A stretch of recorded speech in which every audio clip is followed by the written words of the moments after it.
May tubig yan. Kahit summer. Excuse me. Ngayon, ikat mo siya. Oh. Tutulo yan, oh. Laki ng bibig mo. Yan. Oh. Salamat. Tutulo yan. Ah. Oh. Oh, yeah. Kuya Kim, banat. Ay, tira din ako dyan. Okay, tira. Dali lang rin. Dali lang. Tigwag mo lang ganun. Okay na, palitan. Oh. Yun na, kung makikita yung tulo niya, oh. Ito. Ito. Oo. Malakas ang tulo nito. Oh. Masarap pa sa mineral. Pag andun ka sa gubat, pag nauhaw ka, kasi malayo yung creek na igiban ng tubig, magkita ka lang ng mga vine. Magkita ka lang maghanap ka ng mga malalaki. Oh. Pag ikat mo ulit, Hindi pakisabi na yung walang dagta. ito yung walang dagta.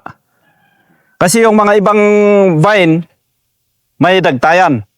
Pag kinat mo siya na walang dagta, source ng kwan yan.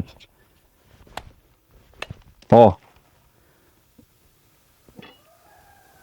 Yon. Sabi mo sa kabila parang harapan. Yan. Baba ang kabila niya. Ito. Walang hangin na pumasok eh. Mamaya na siguro. Kaya baka mawala na yung kay Kuya Ken mamaya. Yeah. Maubos na yung tubig. Okay. Yun na. How to look at water when you are already in the jungle survival. First, if there is no bamboo, kasi una sa bamboo, pag ang bamboo, pinuputok-putok mo yan, tuk-tuk-tuk, hindi siya maingay, tusukin mo. Pag tusok mo yan, lalabas ang tubig. Tapos sa reality, kung paano ka kumuha ng tubig, doon ka sa mga tinatawag natin na mga sapa, bumukay. Hindi yung katulad kay bandang bato, binutas ang bato, lumabas ang tubig. Sabi ko, pelikula lang yan. Oh, in reality, malalaman mo yan eh. Sloping area, valley, two hills.